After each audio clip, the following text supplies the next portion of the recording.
UP में नए साल में योगी आदित्यनाथ मंत्रिमंडल का विस्तार हो सकता है। कल यूपी बीजेपी के नए अध्यक्ष पंकज चौधरी और सीएम योगी के बीच करीब 1 घंटे की मीटिंग हुई, जिसमें संगठन महामंत्री धर्मपाल सिंह और संघ से जुड़े पदाधिकारी भी शामिल हुए।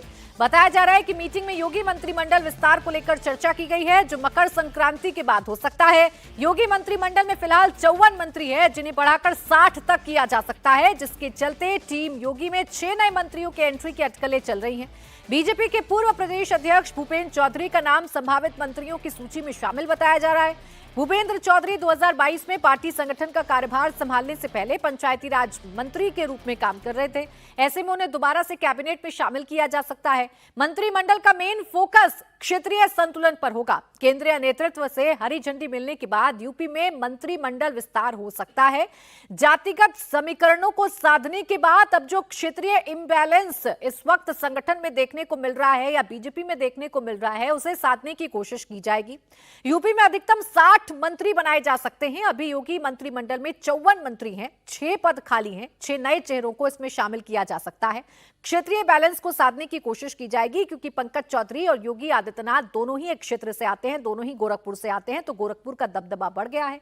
ऐसे में पूर्वांचल का दबदबा बढ़ गया है। ऐसे में अवध, बुंदेलखंड और पश्चिमी उत्तर प्रदेश के लोगों को इसमें शामिल किया जा सकता है। एक नाम भूपेंद्र चौधरी का सामने आ रहा है। अभी तक प्रदेश में अध्यक्ष की भूमिका में थे। 2022 की सरकार में अध्यक्ष बनने से पहले पंचायती राज मंत्री थे। उन्हें एक बार फिर से मंत्रिमंडल में शामिल किया जा सकता है। कुल मिलाकर 2027 की तैयारी बीजेपी ने शुरू कर दी है। प्रदेश अध्यक्ष बदला जा चुका है। कुर्मी जाति से पंकज चौधरी को प्रदेश अध्यक्ष बनाया गया। ओबीसी वोट बैंक को साधने की कोशिश की गई।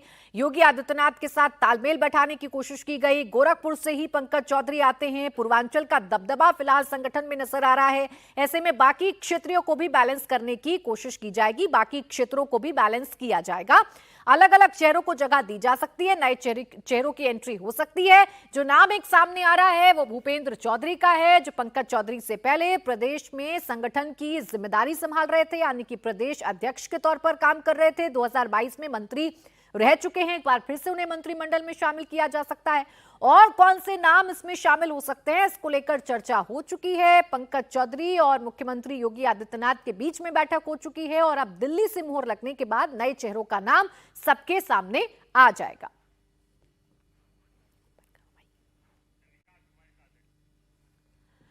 तो 2027 की तैयारी बीजेपी ने उत्तर प्रदेश में शुरू कर दी है। जितने भी वीक पॉइंट्स हैं या जितने भी गांठें हैं, उनको सुलझाने की कोशिश लगातार की जा रही है। विशाल प्रताप सिंह मेरे सहयोगी इस वक्त हमारे साथ जुड़ गए हैं। सीधा उन्हीं के पास चल लेते हैं। विशाल, ये जो योगी मंत्रिमंडल विस्तार की खबरें हैं, इन खबरों में क्या जानकारी आपको मिल रही है? कौन चेहरे हैं जिनको शामिल किया जा सकता है? किन बातों का खासकर ख्याल रखा जाएगा जब नए चेहरों को इसमें शामिल किया जाएगा?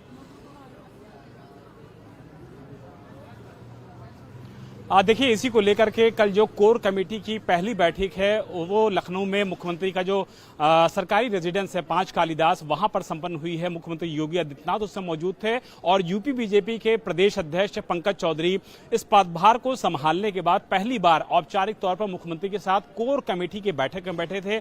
महामंत्री संगठन जो है धर्मपाल सिंह, वो इस बैठक में बैठे हुए थे। इसके अलावा संघ के जो प्रचारक होते हैं वो इस बैठक में थे। और इसके अलावा जो सबसे इंपॉर्टेंट बात यह है वो ये है कि एसआईआर को लेकर के तो चर्चा हुई ही है, लेकिन मंत्रिमंडल विस्तार पर पहली बार इस तरीके की चर्चा हुई है, जिससे अब लग रहा है कि खरमास खत्म होने के बाद, यानी कि मकर संक्रांति के बाद तीसरे हफ्ते में ये मान के चला जा रहा है कि उत्तर प्रदेश में जो संभावित मंत्रिमंडल विस्तार है वो हो सकता है। और जो हमारे पास सूत्रों के मुताबिक जानकारी आ रही है प्राची, उसके मुताबिक यूपी बीजेपी के समय जो पूर्व प्रदेश अध्यक्ष थे भूपेंद्र चौधरी, उससे पहले भी वो कैबिनेट में शामिल थे। प्रदेश अध्यक्ष बनने के बाद उन्होंने उस पदभार को छोड़ा था। यह माना जा रहा है कि इस बार उनकी कैबिनेट में वापसी हो सकती है और उनको भी एक अच्छा और बड़ा पद दिया जाएगा, क्योंकि प्रदेश अध्यक्ष की अपनी एक गरिमा होती है और प्रदेश अध्यक्ष जब मुख्यमंत्री की टीम में सरकार के तौर पर शामिल होता है तो उनकी गरिमा का भी ख्याल रखा जाएगा, उनके ओहदे का भी ख्याल रखा जाएगा, महत्वपूर्ण जिम्मेदारी का भी ख्याल रखा जाएगा। इसके अलावा अगर बात कर लिया जाए तो पीडीए की काट को लेकर के जो बीजेपी है वो लगातार काम कर रही, तो ऐसे में समाजवादी पार्टी छोड़ करके बीजेपी आ चुकी। पूजा पाल को लेकर की चर्चा है कि कि उनको इस संभावित मंत्रिमंडल में जगह दी जा सकती है। इसके अलावा रायबरेली के ऊंचाहार से विधायक मनोज पांडे, जिन्होंने क्रॉस वोटिंग के वक्त क्रॉस वोटिंग किया था और समाजवादी पार्टी का पाला छोड़ करके भारतीय जनता पार्टी को ज्वाइन किया था। अमित शाह जब वहां पहुंचे हुए थे रायबरेली, यानी जातीय समीकरण, क्षेत्रीय बैलेंस, नए चेहरों को जिम्मेदारी, इन तमाम बातों का ख्याल रखते हुए 2027 की तैयारी इस मंत्रिमंडल के जरिए की जाएगी।